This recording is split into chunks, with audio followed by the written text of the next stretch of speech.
굉장히 날씨가 추운데 여러분들 건강하게 잘 지내셨는지 모르겠습니다. 오늘 예배를 통해서 하나님께서 주시는 말씀도 좀 새로운 말씀을 드립니다. 오늘 말씀은 제가 이 디모데후서 4장 1절과 5절 말씀을 가지고 세속적 본연 속 기독교인이라는 제목으로 잠깐 말씀을 나누려고 합니다. 여러분이 맹모 삼천지교라는 말을 들어보셨을 것입니다. 무슨 말입니까? 맹자의 어머니가 맹자의 교육을 위해서 3번 이사했다는 그런 말이잖아요. 맨 처음에 맹자의 어머니는 무덤 옆에서 살았습니다. 그러자 맹자가 장례식 하는 흉내를 자꾸 내는 것입니다. 그래서 안 되겠다 싶어가지고 시장통으로 이사를 갔습니다. 그랬더니 이번에는 장사 지내는 장례식 그 흉내를 내지 않아서 좋았지만은 이제 자꾸 장사하는 사람들 흉내를 내면서 물건을 팔고 이런 모습을 해요. 그래서 오늘날 같으면은 상당히 좋은 모습이라 할 수 있지만은 과거에는 이 장사보다는 공부에 훨씬 더 치중하는 시대였기 때문에 맹자의 어머니가 이것도 안 되겠다 싶어서 교육적으로 서당 옆으로 가는 것이 좋겠다 해서 서당 옆으로 갔더니 이번에는 그 아이가 이 공부를 가까이 하고 그래서 위대한 학자가 되었다는 그런 이야기입니다. 이것을 가리켜서 맹모 삼천지교라 이렇게 말하죠. 자, 이 이야기는 사람에게 환경이 미치는 영향이 얼마나 큰가 이것을 분명히 보여줍니다. 모든 사람들은 환경의 영향을 받고 살아가죠. 우리들의 가치관이나 우리들의 세계관 이런 것들이 어떻게 형성이 되냐면은 우리 주변에 있는 환경의 영향을 받으면서 형성이 됩니다. 특히 우리가 알게 모르게 어떤 영향을 받고 있냐면은 우리가 곰곰이 생각해 보면은 학교에서 이렇게 교육을 받잖아요. 학교에서 교육을 받는 가운데 유치원, 초등학교, 중학교, 고등학교 이렇게 학교를 다니면서 학교에서 배우는 것들이 마치 표준처럼 진리처럼 우리에게 이렇게 받아들여집니다. 또는 TV를 보면서 광고를 보면서 또는 세상 사람들의 책을 읽으면서 여러 가지 드라마를 보면서 영화를 보면서 유명한 사람들의 그 인생 성공 이야기를 들으면서 또 간증을 들으면서 우리 알게 모르게 이렇게 우리 주변에 있는 것들이 우리의 그 가치관에 영향을 미치는 것들을 우리가 확인할 수가 있습니다. 우리가 인식을 하든 인식을 하지 못하든 이렇게 우리의 판단과 우리의 가치관에 환경 영향을 미치는 겁니다. 그런데 문제는 본문 3절과 4절에 나타나는 것처럼 우리로 하여금 이와 같은 것들이 어쩌면은 하나님의 교훈을 멀리하게 하고 어쩌면은 진리에서 돌이켜서 허탄한 이야기를 쫓게 하는 그런 것이 될 수 있다는 것입니다. 우리가 그 위험성을 자각하든 자각하지 못하든 환경이 우리로 하여금 하나님을 떠나게 만들고 엉뚱한 이야기를 쫓아서 살아가도록 할 수 있다는 거죠. 그래서 우리가 이 예배를 통해서라도 우리 주변에 있는 이와 같은 환경의 그 위험성에 대해서 조금 인식을 할 필요가 있고요. 그것을 대처해서 이 하나님의 백성으로서 확신 있게 살아가는 그런 길을 추구할 필요가 있습니다. 그냥 방치해 두려면 부지불식간에 우리들은 점점 더 진리에서 멀어져서 엉뚱한 곳에 우리의 마음을 쏟고 우리가 엉뚱한 사상을 가지고 살아갈 가능성이 다분하게 있습니다. 오늘날의 관점에서 우리가 3절과 4절에 나타나는 이런 이 진리에서 돌이켜서 허탄한 이야기를 따르게 만드는 것들 또는 다른 교훈을 받지 않게 하고 살아가게 만드는 것들이 무엇이 있을까? 우리가 생각을 해보는 많은 것들이 있는데요. 여기에 가장 한마디로 말하면 포스트 모더니즘이라고 하는 세계관을 말할 수가 있습니다. 포스트 모더니즘이라 이것은 뭐를 말하냐면요. 모더니즘 이후의 세계관, 모더니즘 이후의 사고방식을 말하는데 모더니즘이 뭔지를 우리가 좀 알아야 되겠죠. 모더니즘이라는 것은 그 중세 시대가 끝나고 17세기, 18세기 그 근대 산업혁명이 일어나면서 사람들이 무엇에 신경을 쓰게 됐냐면 과거의 신화적인 이야기에서 탈피해가지고 이 전설과 신화 이런 데서 탈피해가지고 인간의 이성을 조금 더 개발하고 인간의 이성의 그 확실성을 믿기 시작하는 것이 바로 모더니즘이라고 말할 수가 있습니다. 합리적인 것들, 그 다음에 이성적인 것들, 이런 것들을 받아들이는 거죠. 자, 그런데 이 포스트 모더니즘이라는 것은 뭐냐? 이 모더니즘 이후의 세계관이거든요. 그러니까 지금 20세기, 21세기 세계관을 말하는 것인데 모더니즘 이후의 세계관은 모더니즘과 정반대입니다. 모더니즘이 이성을 중요시 여기고 합리성을 중요시 여긴 그런 시대였다면 포스트 모더니즘은 이성적인 것, 합리적인 것을 따르지 않습니다.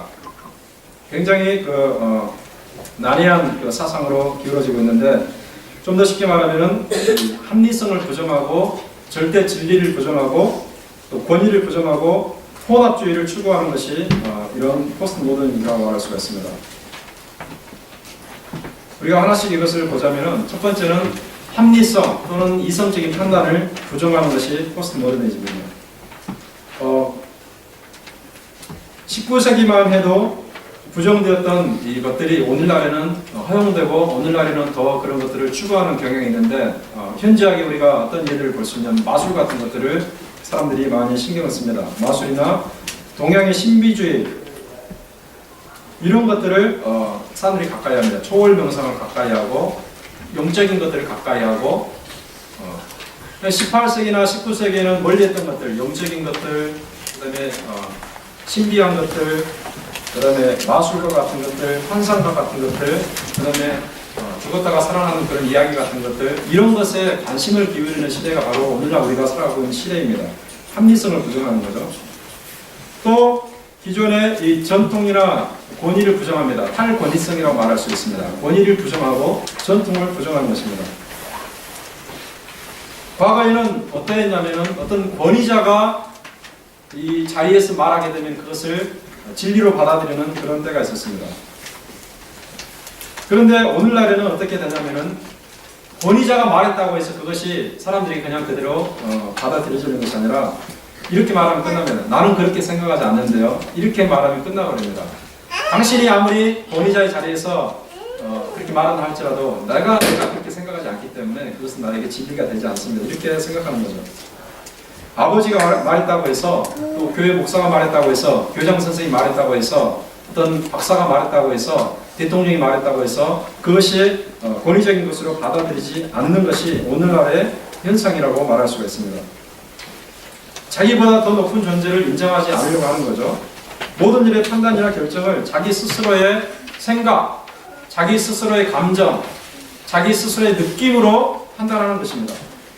교장 선생님이 말했다고 해서 목사님이 말했다고 해서 심지어 성경에서 하나님이 말했다고 해서 그것이 곧 내게 진리로 다가오는 것은 아닙니다. 이것이 바로 오늘날 탈권위를 주장하는 포스트 모더니즘의 한 단면이라고 말할 수가 있습니다.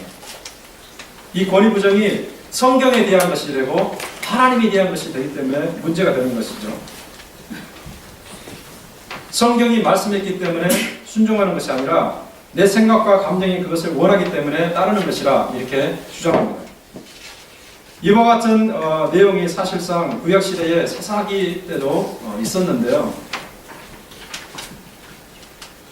사사기에 보면 이런 말씀이 있습니다. 그때에 이스라엘에 왕이 없으므로 사람마다 자기 소견에 옳은 대로 행하였더라. 이 구절이 17장과 21장이 두 번이나 반복이 됩니다.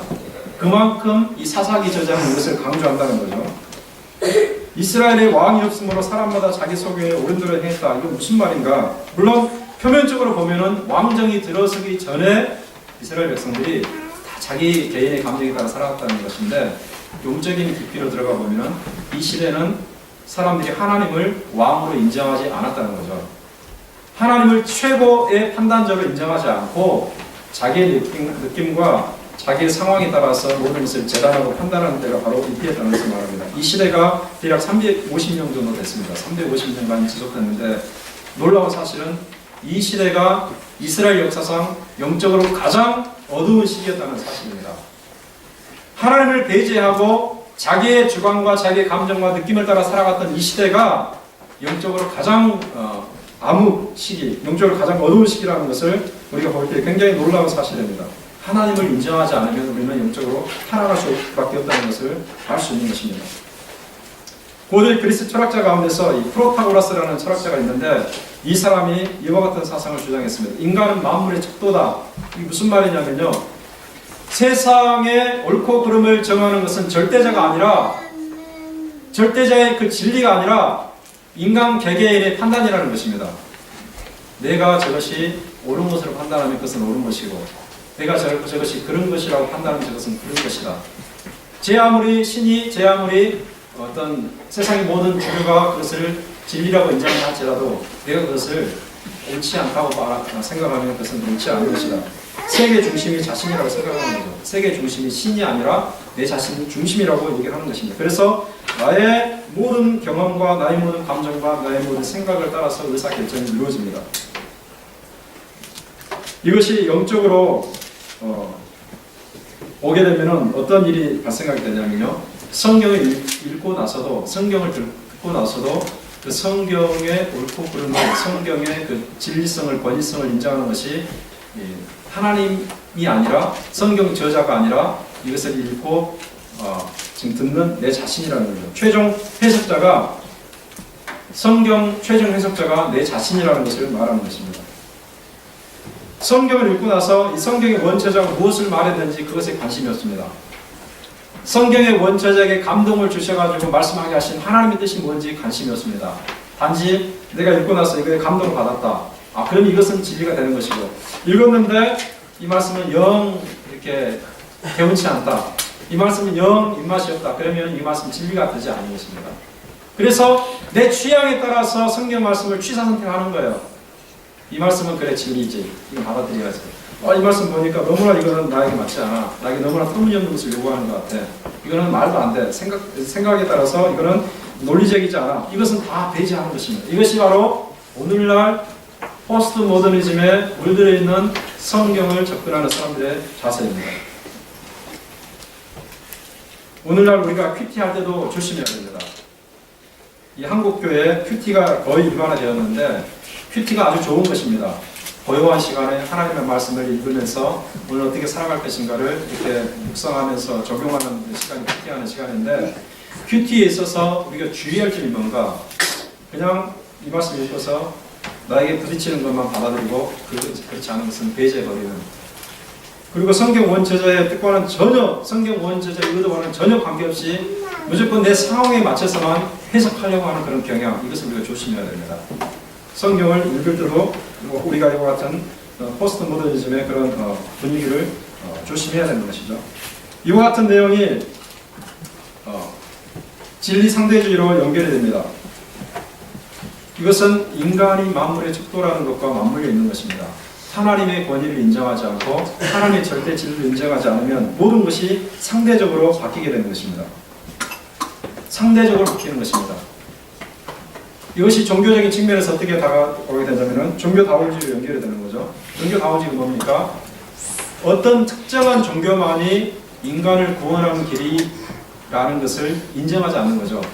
쉽게 말해서 기독교의 배타성을 인정하지 않는 거죠. 불교를 믿든 마호메트를 믿든 인도의 신비주의를 믿든 동양 철학을 믿든 기독교를 믿든 다 구원에 이른다고 생각하는 것입니다.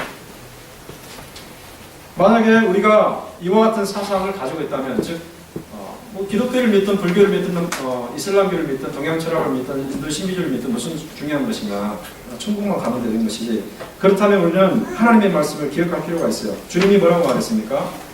내가 곧 길이요 진리요 생명이니 나로 말미암아 아버지께로 올 자가 없느니라. 사도 바울도 똑같이 말했죠. 예수 외에는 다른 이름을 우리에게 주신 적이 없다고 그랬습니다. 구원을 얻을 만한 다른 이름을 천하 인간에 주신 적이 없다고 그랬습니다. 이것이 하나님께서 제시하신 구원의 길인데 오늘날의 많은 사람들이 구원받아서 영생에 이르는 길이 여러 가지가 있다고 합니다. 물론 우리가 흔히 그런 말을 하잖아요. 뭐로 가도 서울만 가면 되지 않냐. 서울 가는 길은 여러 가지 있습니다. 목포를 통해서 대전을 통해서 서울 갈 수도 있고 부산을 통해서 대구를 통해서 서울 갈 수도 있고 여러 가지 길을 통해 서울 갈 수가 있지만 천국에 가는 길은 그렇지 않습니다. 천국에 가는 길은 오로지 어떤 길을 통해서만 가능한가? 천국에서 이 땅에 와가지고 천국의 길을 아는 사람을 통해서만 가능한 거예요. 천국에서 이 땅에 와가지고 천국에 가는 길을 아는 사람을 통해서만 가능한 것입니다. 예수님이 천국에서 이 땅에 오셨어요. 그리고 우리에게 천국 가는 길을 제시해 주시는 것입니다. 그러니까 우리가 다른 길을 가면은 갈 수가 없는 거죠. 다른 길을 가다가는 사실 우리는 멸망에 빠집니다. 여러분, 한국에서 1994년도에 성수대교가 이렇게 잘라져가지고 많은 사람이 죽은 거 여러분 아십니까? 네. 그때 정말 많은 사람이 죽었습니다. 다리가 잘라져가지고 죽었는데 종교다운지를 가지고 있는 사람들이 마치 이와 같은 운명에 빠진다는 것을 알아야 됩니다. 우리가 도덕적으로 착하게만 살면 되지 또 다른 것이 필요합니까? 라고 믿으면서까지 갈 경우에 어떻게 되겠는가? 그런 확신이 자기를 구원하겠는가? 강한 믿음이 그를 구원하겠는가? 그렇지 않습니다.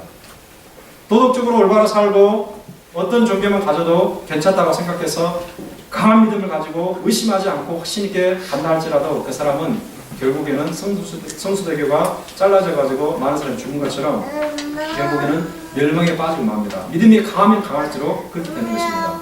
믿음의 강함의 정도가 중요한 것이 아니고요. 믿음의 대상이 누구이냐가 중요한 것입니다. 믿음의 내용이 무엇이냐가 중요한 것입니다. 우리가 아무리 믿음이 강해서 정말 철통 같은 믿음을 가지고 산다 할지라도 믿음의 대상이 안개와 같은 것이라면, 믿음의 내용이 허무한 것이라면 우리는 그 강한 믿음으로 구원받을 수 없는 것입니다. 우리는 주님의 말씀을 분명히 기억해서 진리가 하나라는 것을 알아야 돼요. 이 진리 상대주의가 신앙의 영역에서는 이렇게 나타나고 교육의 영역에서도 많이 나타나는데, 그것은 우리가 어떻게 말할 수 있냐면요, 이 카페테리아식 교육이라고 말할 수가 있습니다. 이게 무슨 말이냐면요, 이것을 어떻게 설명할 수 있냐면, 여러분들이 식당에 가게 되면 뷔페 식당을 한번 생각해 보시기 바랍니다. 뷔페 식당에 가게 되면은 많은 이렇게 음식들이 있습니다. 그런데 여러분들이 한 30가지가 있다고 쳐봅시다. 그러면은 이 30가지를 다 골라가지고 드시는 분들은 많지 않습니다. 그렇죠? 이 30가지 중에서 내가 원하는 것, 내 기호에 맞는 것 한 15가지 이렇게 추려가지고 먹습니다. 그런 것처럼 이 카페테리아식 교육이라는 것은 뭐냐면은 선생님이 이 앞에서 여러 가지 그 옵션들을 다 이렇게 줍니다. 여러 가지 내용들을 다 준 다음에 이것이 옳다, 저것이 틀리다, 이것이 바른 길이다, 이것이 우리가 피해야 될 길이다 이렇게 말하지 않고 학생들에게 판단을 유보합니다. 학생들에게 판단을 유보해서 학생들이 정하게 만드는 것입니다. 그래서 학생들이 여러 가지 옵션 중에서 이것이 옳다고 인정하면 그것이 옳은 것으로 믿고 나가는 것입니다. 이것이 공교육인데, 이와 같은 이 교육에 대해서 어떤 학자가 이렇게 말한 적이 있어요. 오늘날 대학에서는 더 이상 보편적으로 받아들여지는 핵심적인 신념이나 진리는 없다. 대학에 들어오는 거의 모든 학생들은 진리가 상대적이라는 것을 믿고 있거나 그렇게 되면서 대학 문을 나간다. 참 아이러니컬한 사실입니다. 대학에서 진리를 배우고 어떻게 우리가 땅 살아가야 될 것을 배워야 되는데 진리 상대성을 배우고 나가는 것입니다. 그래서 많은 사람들이 대학을 통해서 신앙에서 멀어지는 경우도 많이 있어요. 교육에 이렇게 진리에서 멀어지고 있다는 것을 우리가 알 수 있습니다. 이런 진리의 상대성을 가르치는 이 교육계에서 주장하는 것 중에 하나가 뭐냐면 진화론이라는 것인데요. 네, 진화론이라는 것인데 참 이것도 말이 되지 않습니다. 잘 생각해 보세요. 진리가 절대적이지 않고 진리가 상대적이다 라고 그걸 인정한다면, 진리의 상대성을 인정한다면 학교에서 생물 시간에 진화론만 옳다고 여러분 가르칠 수 있겠습니까? 진리는 상대적이다, 진리는 여러 가지다라고 생각한다면 진화론만 옳다고 가르칠 수가 있겠습니까? 그럴 수가 없는 것입니다. 만약에 그 사람들의 주장대로 진리는 상대적이라고 인정한다면 진화론도 가르치고 창조론도 가르치는 가운데 학생들이 진화론이 옳으냐 창조론이 옳으냐라고 스스로 판단하도록 내버려둬야 됩니다. 그렇죠? 그렇다면 그것이 맞지만은, 그러나 사실 엉뚱한 것을 하고 있어요. 진리의 상대성을 믿는 사람들이 창조론은 배제하고 진화론만 옳다고 가르치는 것입니다. 참으로 이상한 일이에요. 성경을 보면은 진화론은 말도 안 되는 것이지만, 창조론이 옳은 것이지만, 그들의 논리를 따라서 진리 상대주의가 맞다고 그러면은 진화론도 가르치고 창조론도 가르치는 가운데 학생들로 하여금 판단하게 하도록 하는 것이 옳지 않습니까? 그러나 그렇게 하지 않습니다. 이 세상이 이렇게 굉장한 불합리 가운데 진행되고 있습니다. 진화론도 창조론과 마찬가지로 이 실험을 통해서 증명된 것은 아니야. 오래전의 일이기 때문에 우리가 그 오래전의 일을 실험을 통해서 확인할 길이 없습니다. 최초의 생명이 어떻게 진행되었는지 발생했는지 지켜본 사람이 아무도 없습니다. 그러면 잃어버리기 불가한 것이죠. 절대 진리가 없다고 주장하는 공교육계가 이 생물학에서 진화론만이 옳다고 가르치는 것은 참으로 말이 되지 않는 어불성설입니다. 이렇게 사람들은 진짜 진리인 성경에서는 멀어지면서 사람들의 잘못된 사상을 쫓아가고 그래서 인위적으로 만들어낸 거짓 사상을 쫓아가면서 그것이 마치 진리인 양 받아들이고 있는 것이 참으로 우리에게 큰 문제가 되는 것입니다. 절대 진리이신 하나님, 우리가 그 하나님을 바로 알 때에 진리를 알 수가 있는 것입니다. 그리고 특별히 과학을 공부하면 공부할수록 더 많은 사람들이 창조주 하나님의 존재를 인정하는 것을 우리가 알 수가 있어요. 자, 이와 같이 포스트 모더니즘이 여러 가지 내용을 가지고 있는데 또 어떤 면으로 나타나냐면요. 혼합주의로 나타납니다. 혼합주의. 우리가 이것을 어떻게 볼 수 있냐면 요즘에 그 퓨전 음악이라는 것을 말하잖아요. 퓨전 음악. 동양의 음악과 서양의 음악을 어우러 가지고 하나의 특별한 장르를 만드는 겁니다. 퓨전입니다. 미술에서는 추상화 이런 것들이 있고 이런 것들이 있게 됩니다. 이것을 우리가 종교적인 측면에서 생각을 하게 되면 이렇게 됩니다. 기독교에서 진리 한 부분을 뽑아내고 불교에서 진리 한 부분을 뽑아내고 이슬람교에서 진리 한 부분을 뽑아내고 동양 철학에서 진리 한 부분을 뽑아내고 신비주의에서 한 부분을 뽑아내가지고 혼합시켜가지고 새로운 종교를 만들어냅니다. 그래서 자, 이 종교를 따라서 우리 가자라고 말하는 것입니다. 과거의 많은 학자들이 이런 주장을 했습니다. 미래에는 혼합주의라는 새로운 영성이 도래할 것이다 라고 말했는데 오늘날 우리가 살아가고 있는 시대가 바로 이 혼합주의가 도래하는 그런 시대입니다. 여러분 보세요. 심령 치료 같은 게 있잖아요. 마인드 컨트롤이 있고 초월 명상이 있고 요가가 있고 적극적 사고방식이 있고 이와 같은 모든 것들이 합쳐져 가지고 하나의 새로운 종교적인 그런 방향으로 나아가고 있습니다. 우리는 이것이 우리의 구원의 도리가 아닌 것을 알아야 돼요. 혼합주의가 아니라 하나님의 절대 진리가 우리를 이끌어 가야 됩니다. 자, 이러한 사상뿐만 아니라 오늘날 우리에게 또 뿌리 깊이 내려있는 사상 중에 하나가 있는데요. 그것은 바로 실용주의라는 것입니다. 실용주의는 굉장히 쉽습니다. 무슨 말이냐면은 우리의 실생활에 유용한 것이 좋다 이 말이에요. 우리의 실생활에 유용한 것이 좋다. 유용한 것, 도움이 되는 것. 자, 예를 들어 봅시다. 실용주의 자체는 나쁜 게 아닙니다. 그 자체는. 옛날에는 우리가 몇십 년 전에는 그 타자기를 썼잖아요. 그런데 오늘날에는 사람들이 뭘 씁니까? 컴퓨터를 가지고 쓰잖아요. 훨씬 더 좋습니다. 그러니까 타자기를 쓰는 사람은 없는 겁니다. 옛날에는 이 리어커를 끌고 다녔잖아요. 근데 오늘날은 뭘 끌고 다닙니까? 자동차를 끌고 다니잖아요. 오늘날 리어커가 이 향수에 좋다고 그래가지고 옛날 생각이 난다고 해서 리어커를 끌고 다니는 사람 없습니다. 실용적이지 않아요. 그렇죠? 이렇게 실용주의는 사실상 우리에게 도움이 되지만 이것이 영적인 영역이 들어오게 되면요. 굉장히 큰 문제가 됩니다. 무슨 말이냐면요. 이 성경의 진리를 이 실용주의적인 관점을 파악해서 현금 가치로 따집니다. 현금 가치로. 윌리엄 제임스라는 사람이 실용주의를 그렇게 주장했는데 이렇게 말했습니다. 만약에 진리라고 하는 것이 현금 가치가 있다면 그것은 참이지만 현금 가치가 없다면 참일 수가 없다. 이런 얘기 믿어집니까? 맞습니까? 진리라고 하는 것이 현금 가치가 있으면 참이지만 현금 가치가 없으면 참일 수가 없다. 이건 정말 위험한 논리입니다. 우리가 차고 있는 시계나 타고 다니는 자동차나 쓰고 있는 컴퓨터 이런 거는 현금 가치가 있습니다. 그러나 여러분 종교적인 진리를 생각해 보세요. 용서, 사랑, 평강, 찬양 또는 예배, 구원의 확신, 헌신, 섬김, 부활에 대한 소망, 인간의 존엄성 이런 것들이 현금 가치가 있는 것입니까? 현금 가치로 따질 수가 없습니다.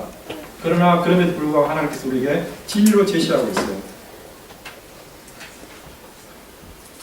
우리가 실용주의에 빠지게 되면요 하나님에 대해서 어떻게 접근하게 되냐면요 우리가 믿는 하나님은 우리에게 유용하기 때문에, 우리의 생활에 도움이 되기 때문에 믿는 것이지, 내 행복을 증진시키기 때문에 제가 믿는 것이지, 만약에 그렇지 않다고 판단되면 난 하나님을 믿지 않겠다라고 얘기합니다. 내 행복을 위해서 하나님이 필요하니까, 내 삶에 도움이 된다고 판단하니까 하나님을 믿는 것입니다. 내가 어려울 때 기도해서 하나님께서 기도응답하시니까, 나에게 행복감을 증진시켜 주시니까, 그러니까 하나님을 믿는 것이지, 만약에 그렇지 않다고 판단되면 철저하게 하나님을 버리는 것이 실용주의적인 세계관인 것입니다. 하나님이 우리의 삶의 주관자가, 우리의 삶의 절대 주권자가 아닙니다. 실용주의를 가지고 있는 사람에게는 어떤 존재인가? 나를 위해서 일하는 심부름꾼, 내 뒷짓다거리를 해주시는 분, 나를 도와주시는 분에 불과합니다. 물론 하나님께서 우리를 도와주시죠.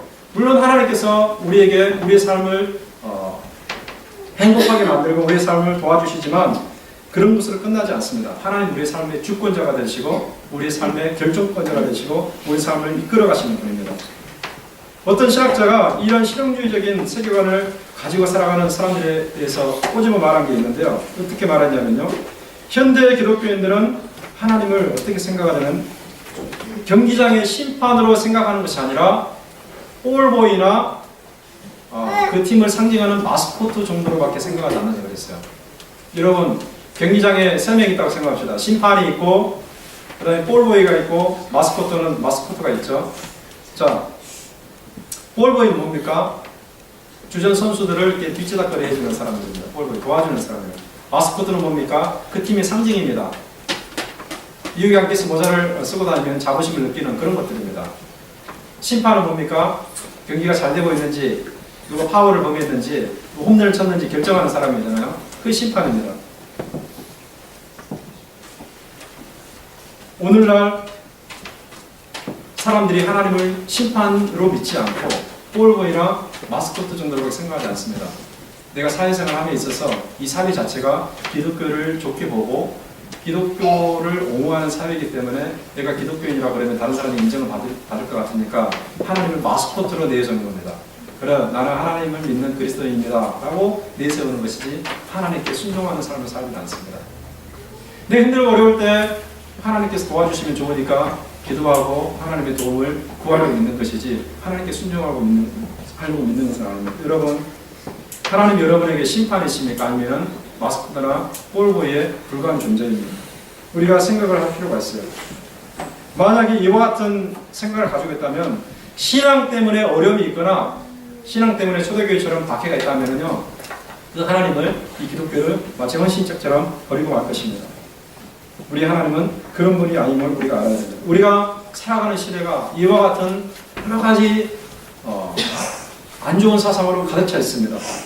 우리가 이것을 인식을 해야 돼요. 여러분, 옛날에 그 데모를 한번 생각해 보시기 바랍니다.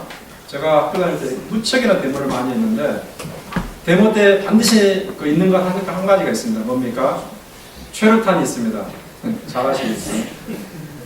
데모하면은 최루탄이 빠질 수가 없습니다. 그런데 최루탄이 뭡니까? 데모를 하게 되면 펑 쏴가지고 터지면은 그 깨끗한 공기를 오염시키잖아요. 그래서 눈물, 콧물 빠지고 그다음에 심한 구토까지 하면서 죽어나갑니다. 그 자리에 있는 사람은 최루탄의 연기를 피할 수가 없습니다. 마치 그런 것처럼 우리가 이 땅을 살아가는 한 이 포스트 모더니즘에서 말하는 이 탈권위성, 그 다음에 진리 상대주의 또는 혼합주의, 실용주의, 이런 것들을 우리가 피할 수가 없는 것입니다. 우리가 그 안에서 살아가는 것입니다. 그러니까 얼마나 우리의 인생 가치관을 만들어가는 데 있어서 해로운 영향을 많이 받겠는가, 얼마나 그런 것들에서 영향을 받고 있겠는가, 우리 생각을 해봐야 돼요. 그런데 문제는 우리가 세상 밖으로 나가서 사는 존재가 아니라 세상 안에서 살아가기 때문에 문제가 되는 것입니다. 세상 밖에 살아가면은 최루탄 맞을 필요가 없고 그런 사상과 관계없이 살아갈 수가 있지만, 우리는 이 세상 안에 있어야 되기 때문에 최루탄을 맞고 눈물 흘리는 것처럼 그런 사상에 영향을 받아가지고 우리가 알게 모르게 이상한 쪽으로 갈 수가 있다는 것입니다. 여러분, 한번 3절과 4절을 보시기 바랍니다. 3절 4절을 보시면 이렇게 되어 있잖아요. 때가 이르니 사람들이 바른 교훈을 받지 아니하며 귀가 가려워서 자기의 사욕을 따를 스승을 많이 두고 그 귀를 진리에서 돌이켜 허탈한 이야기를 따르리라, 이렇게 말하잖아요. 경고를 받아서 우리가 조심하지 않으면 우리는 혹한한 이야기를 쫓을 수밖에 없게 되어 있어요.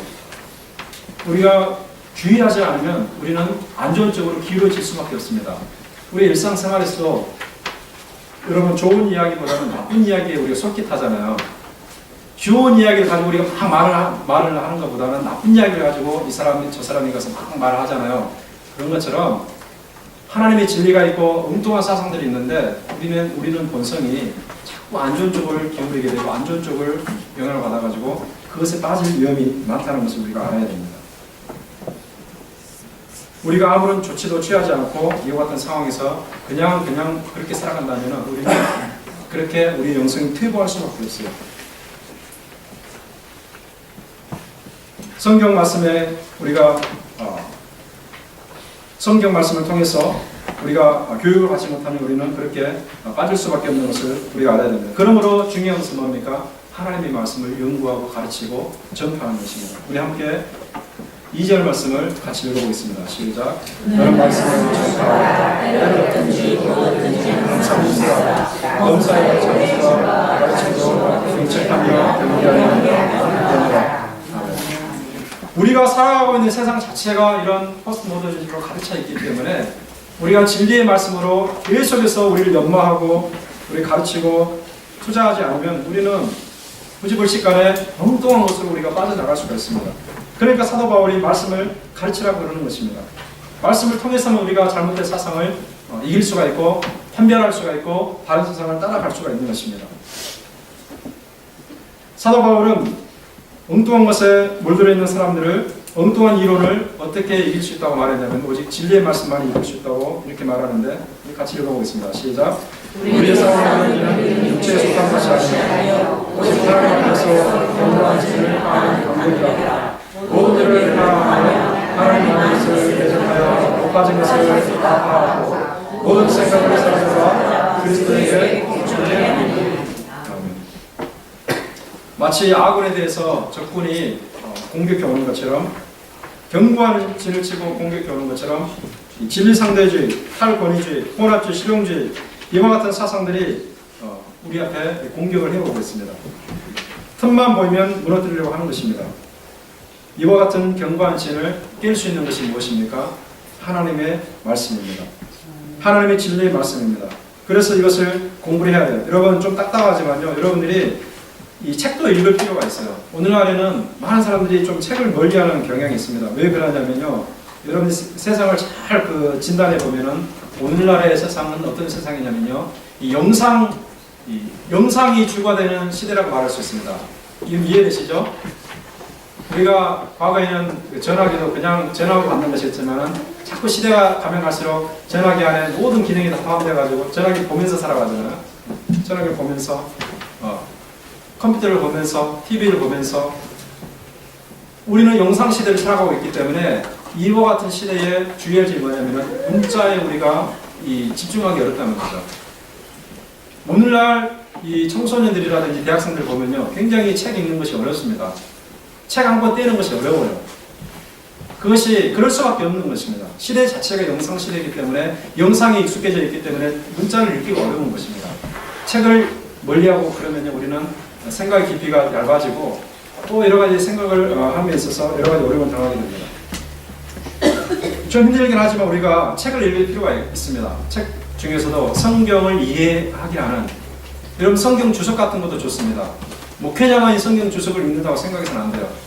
간단하게 쓰여진 성경 주석이라 여러분들이 한 번씩 비치하면서 성경을 읽고 해석하는 도움을 받을 필요가 있습니다. 그리고 기독교 진리를 체계적으로 연구하고 책들서 읽을 필요가 있고 그런 부분에 여러분들이 신경을 써야 됩니다. 말씀을 가르치고 연구하고 공부하는 것은 우리 교회 안에서만 이루어지는 것이 아니라 우리의 삶의 현장에서 이루어져야 될 일이 돼야 됩니다. 우리 사도 바울이 권면할 때 이렇게 말하죠.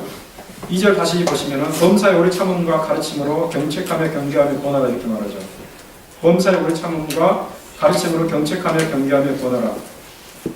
우리가 교사의 직분을 가지고 있다면 또는 교육자의 직분을 가지고 있다면 또는 다른 사람을 지도하는 그런 직분에 있다면은 잘못된 길로 빠지고 폐역하게 행동하는 사람들에게 경책하며 경계하며 권할 수가 있어야 됩니다. 여기서 경책하며 경계한다라는 무슨 말인가?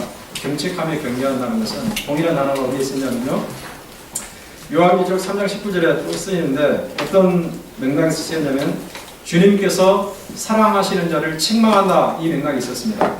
주님께서 사랑하시는 자를 책망한다고 그랬습니다. 미워서 책망하는 것이 아니라 사랑하기 때문에 자기의 자녀로 인정하기 때문에 책망하는 것입니다. 여러분 자녀 교육하시면서 이런 자녀들이 잘못된 경우에 잘못된 길로 빠질 때 그냥 내버려두는 부모님이 있습니까? 그래 너는 내 자녀니까 이거 뭘 하든지 네 행복한 대로 해라 이렇게 내버려두는 부모는 한 사람도 없습니다. 반드시 책망하게 되어 있습니다. 다른 길로 붙잡아내게 되어 있습니다. 우리가 교회 안에서 가르치는 직분에 있다면 구역장이든 교사든 다른 무엇이든 상관없이 다른 사람을 이대하는 입장에 있다면 우리는 잘못된 경우에 있어서 하나님의 진리 말씀을 가지고 이렇게 경책할 필요가 있습니다. 그러기 위해서 우리가 알아야 되겠죠. 어떤 자세로 그렇게 하는가? 범사의 오래 참음과 가르침으로 되어 있습니다. 범사의 오래 참음과 가르침으로. 공포심에 질리게 하는 그런 목적을 하는 것이 아니라 오래 참아주는 가운데 이 사람에게 어떻게 해서든지 진리의 말씀을 하나씩 가르치고자 하는 그런 동기와 열정으로 그렇게 하는 것입니다. 그러면은 사람들은 조금씩 변할 수 있습니다. 흔히 그렇게 말하잖아요. 사람은 변하지 않는다고 말합니다. 사람은 변하지 않습니다. 저도 그런 말을 듣고 살았습니다. 제가 신앙생활 할 때도 그런 말을 목사님이 자주 하셨습니다. 여러분 사람은 변하지 않습니다. 변하지 않습니다. 저는 그 말을 믿지 않습니다. 사람이 변하지 않으면 왜 우리가 다른 사람들에게 내 사상을 얘기하고 다른 사람을 가르치고 우리가 그렇게 신앙을 가지고 살아가겠습니까? 사람은 변할 수 있습니다. 사람은 변할 수 있습니다. 우리가 하나님의 말씀에 사로잡힌다면 하나님의 말씀의 권위에 우리를 복종시킨다면 하나님의 그 절대 주권성을 믿고 우리가 순종하는 삶을 살아간다면 사람은 필연적으로 변할 수 있습니다. 변하지 않는다는 것은 우리를 속이는 것이에요. 우리가 확신을 가지고 소망을 가지고 살아가야 돼요. 만약 우리가 이런 부분에 신경을 쓰지 않으면요, 교회는 어떻게 될 것인가? 굉장히 비참한 상태로 떨어질 것입니다. 우리가 그것을 그냥 하는 말이 아니라 실질적으로 우리 주변에서 일어나고 있는 일들입니다. 여러분 유럽 교회를 우리가 생각을 해볼 필요가 있습니다. 유럽 교회는요, 세상의 모든 기독교 가운데 가장 먼저 그 기독교 문화를 꽃피운 교회였습니다. 그래도 오늘날 독일이라든지 프랑스라든지 영국의 교회를 보면요, 정말 형편없습니다. 그 수천 명이 모이던 그런 교회 강단이요, 20-30명 모이는 그런 곳으로 전락하고 또 어떤 교회들은 술집이나 또 이슬람교 상황으로 팔려나가는 경우도 허다합니다. 왜 그러한 일이 일어나는가? 그곳에서 오랫동안 그 선교를 하면서 그곳의 현상을 봤던 사람들이 이구동성으로 하는 말이 뭐냐? 교회에서 진리를 가르치는 것을 포기했다는 거죠. 왜 그러냐면요, 진리를 가르쳐야 되는 목회자가 구원의 진리를 확신하지 못하는 겁니다. 무슨 말인가? 예수님께서 우리의 죄를 위해서 죽었다는 것을 믿지 못하는 거예요. 예수님이 십자가에서 죽은 것은 알겠지만 그의 죽음이 나의 죄와 상관이 있는가? 상관없다고 생각하는 거예요. 그런데 예수님의 구속 사역에 대해서 가르치지 못하고 예수님께서 문자적으로 육체로 부활했다는 것이 믿어지지 않습니다. 인간의 이성과 판단을 믿지 못하겠습니까? 그걸 가르치지 않아요. 그러니까 결국은 기독교가 어떤 종교로 전락합니까? 단순히 윤리적인 종교로 전락하는 거예요. 착하게 살아라, 뭐 이런 종교로 살아, 술 먹지 말아라, 담배 피지 마라, 이런 종교로 전락하고 맙니다. 그러니까 기독교의 생명과 알맹이가 빠져나가는 거예요. 청소년들이 16세가 되면 어떤 결정을 할 수 있냐면요, 내가 교회에서 교회원에서 탈피할 수 있는 그런 결정을 할 수가 있습니다. 그러니까 독일의 청소년들이 16세가 되면 다 교회에서 빠져나가버려요. 그러니까 오늘날은 기독교가 소망이 없습니다. 왜 그와 같은 문제가 있는가? 진리를 가르치지 않는 것. 목회자가 진리에 대한 확신이 없기 때문에 가르치지 않으니까 기독교에서 생명을 발견할 수 없고 내가 이걸 믿든 저걸 믿든 무슨 상관이 해서 안 믿는 겁니다. 왜 헌금 내면서 시간을 낭비하면서 교회 다닙니까? 안 다니는 겁니다. 오늘날 우리는 분명히 알아야 됩니다. 이 세상 자체는요, 너무나 악합니다. 여러 가지 위험한 사상들로 가득 차 있습니다. 우리 이런 사상에 물들어 있는 세상을 살아갈 때에 우리가 어떻게 우리 자신을 지키면서 살아갈 것인가? 분명한 것은 진리의 말씀에 우리가 확고히 살아야 됩니다. 예수 그리스도의 십자가와 부활의 그 진리를 우리가 붙들어야 됩니다. 말씀을 연구하고 말씀을 공부하고 말씀을 가르치고 교육하는 일에 우리가 부단히 노력해야 됩니다. 끊임없이 노력해야 됩니다. 우리가 이와 같은 열심을 가지고 우리가 살아갈 때에 우리가 이 위험한 사상 가운데서 우리의 가치관이 성경적인 가치관이 되고 하나님의 기쁘시게 가치관이 되고 결국에는 하나님 앞에서 떳떳하게 설 수 있는 그런 사람으로 살아가게 될 것입니다. 은혜가 저와 여러분에게 있기를 주님의 이름으로 축원합니다. 걸어가신 하나님 아버지, 오늘날 우리가 포스트 모더니즘 시대에 살고 있다는 것을 기억하게 하시고 허탄한 이야기를 쫓게 만들며 진리에서 돌이켜서 엉뚱한 것에 관심을 갖게 만드는 세상에 있다는 것을 깨닫게 도와주시옵소서. 하나님 아버지, 우리가 이와 같은 세상 밖으로 나가 살 수가 없습니다. 산 속에서 들어가 살 수가 없습니다. 하나님, 세상 속에서 살아야 되는데 우리가 어떻게 해야 되겠습니까? 하나님의 진리의 말씀, 구원의 복음에 분명하게 뿌리를 내리고 아버지 이것을 연구하며 가르치며 이것을 실천하며 살아갈 수 있도록 도와주시옵소서. 오직 하나님의 말씀으로 우리를 형성하여 주시고 우리를 바로잡아 주시고 우리를 견고하게 세워 주시옵소서. 예수님의 이름으로 감사하며 기도하옵나이다.